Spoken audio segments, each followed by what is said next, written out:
राजनीति में कोई भी मुलाकात बेवजह नहीं होती और कोई भी तारीफ बिना मतलब की नहीं की जाती। क्या शिवसेना की सबसे मुखर आवाज रही प्रियंका चतुर्वेदी पाला बदलने वाली हैं?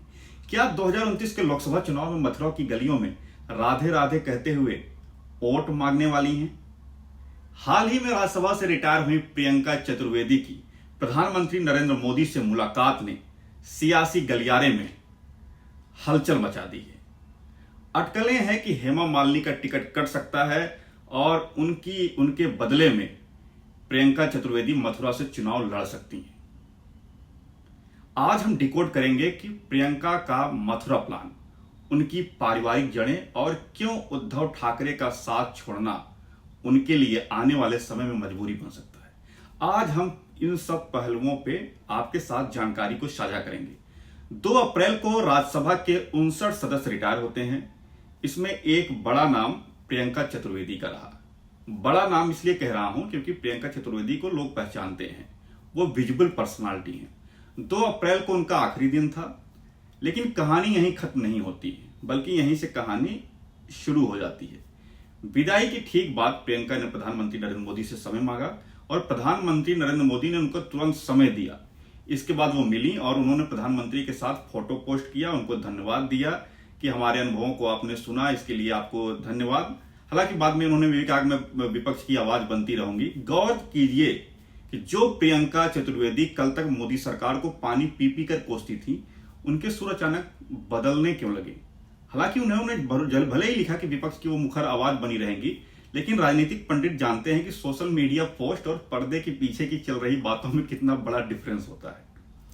आप ये सोच रहे होंगे कि मुंबई में पली बढ़ी महाराष्ट्र की राजनीति करने वाली प्रियंका मथुरा क्यों जाएंगी? आखिर मथुरा से उनका क्या कनेक्शन है? अगर उनको चुनाव लड़ना होगा तो उनको मुंबई से लड़ना चाहिए।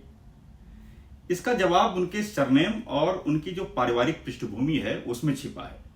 प्रियंका मूल रूप से मथुरा की रहने वाली है। मथुरा में चौबिया पाड़ा एक जगह है, वहां उनका घर है।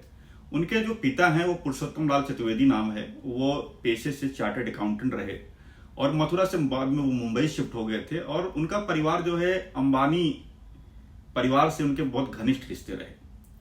और दिलचस्प तथ्य यह है कि मथुरा का जो चतुर्वेदी समाज है वो ज्यादातर वो पुरोहित का जो कर्म होता है उससे जुड़ा होता है। गुजरात या राजस्थान के जो बड़े व्यापारी हैं, ज्यादातर वो मथुरा के जो चतुर्वेदी समाज के लोगों को ही उनके पुरोहित होते हैं, वही पूजा पाठ कराते हैं। अंबानी के जो ज्यादातर जो अंबानी परिवार के जो भी पुरोहित हैं, वो भी 2-3 पुरोहित ऐसे हैं जो मथुरा से ही हैं, वो चतुर्वेदी समाज से ही हैं। तो ये तो रहा चतुर्वेदी का मथुरा का कनेक्शन। अब जैसे हम जान लेते हैं कि थोड़ा सा प्रियंका चतुर्वेदी के राजनीतिक करियर के बारे में जान लेते हैं कि 2010 में उन्होंने कांग्रेस ज्वाइन किया था। प्रेजेंटेबल फेस रही और तेज तरार रही, अच्छा बोलती थी, तो पार्टी ने उनको राष्ट्रीय प्रवक्ता बना दिया। इससे पहले वो कांग्रेस के मुंबई इकाई में वो महासचिव थी। सब कुछ ठीक चल रहा था। तो 2019 में राफेल डील को लेकर के कांग्रेस से एक प्रेस कॉन्फ्रेंस करने उनको मथुरा भेजती है। वहां पे 8 कांग्रेस के जो वर्कर हैं वो उनके साथ अभद्रता करते हैं। प्रियंका का यह भी आरोप होता है कि कुछ तो अभद्रता करने के बाद उनके कमरे तक, होटल में कमरे तक पीछा करते हैं। इसके बाद प्रियंका चतुर्वेदी शिकायत करती हैं, 8 को पार्टी निलंबित करती है, लेकिन कुछ ही समय बाद उनको वापस कर लेती है। यहीं से प्रियंका का आत्मसम्मान जागता है और वो तुरंत कांग्रेस से इस्तीफा दे देती हैं। फिर कुछ ही घंटों में उनकी उद्धव ठाकरे से बात होती है।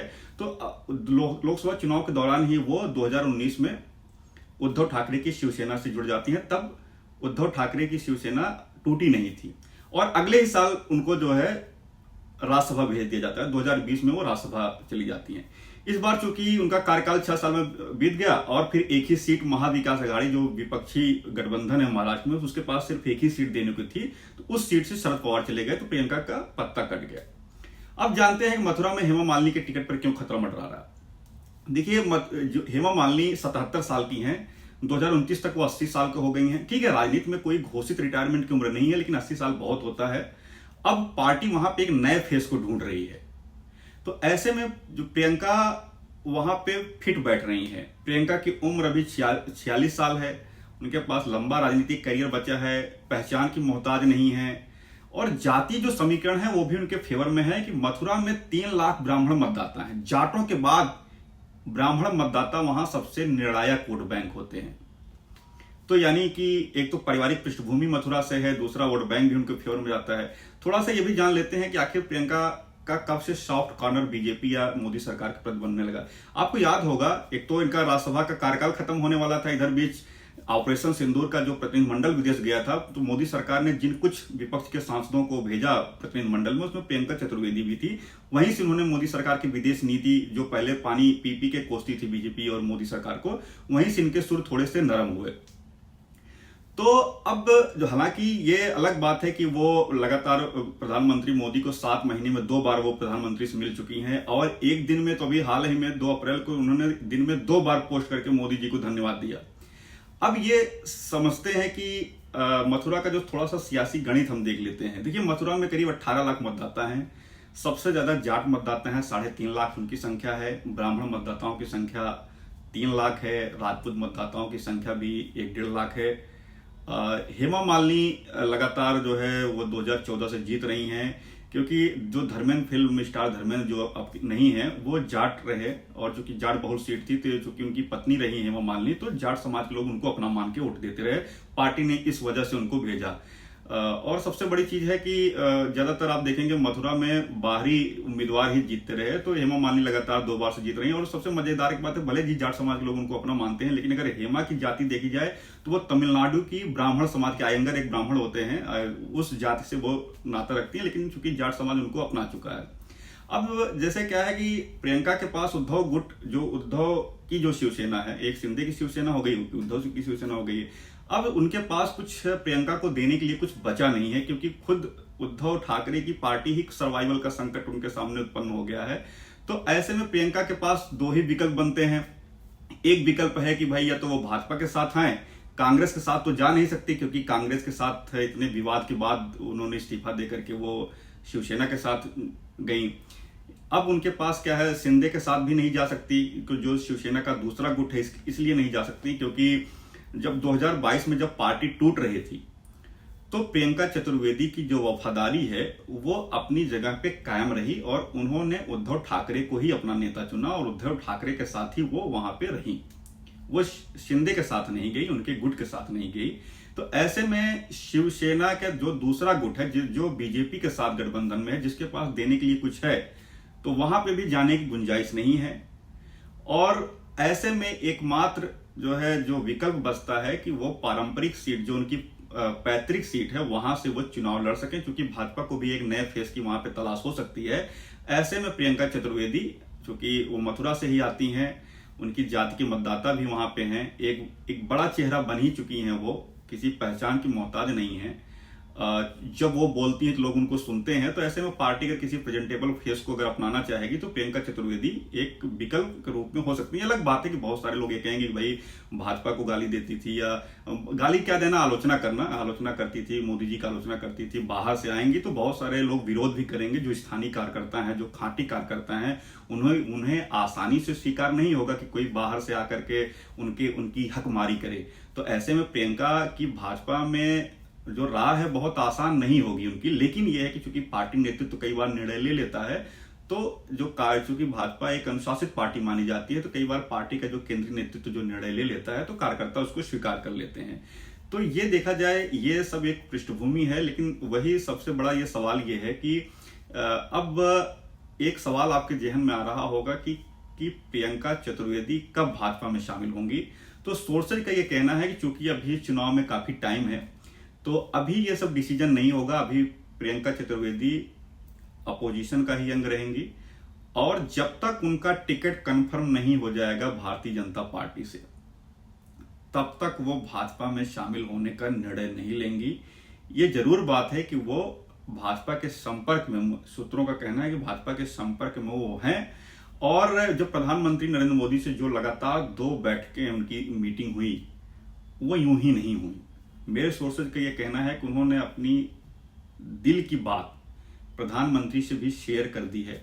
और आपने देखा होगा कि इधर बीच प्रियंका चतुर्वेदी का मथुरा में आना जाना भी काफी बढ़ा है। हालांकि पहले भी आती जाती रही है, लेकिन इधर बीच प्रेमानंद महाराज से मिलना, एक और बाबा हैं उनसे भी मिलना, तो कुल मिलाकर के और बार बार आप देखेंगे, चाहे सोशल मीडिया हो, अन्य जगह हो, वहां पे मथुरा की बात काफी करती दिखती है। तो इसका ये है कि उनके प्लान में अब मथुरा शामिल हो गया है।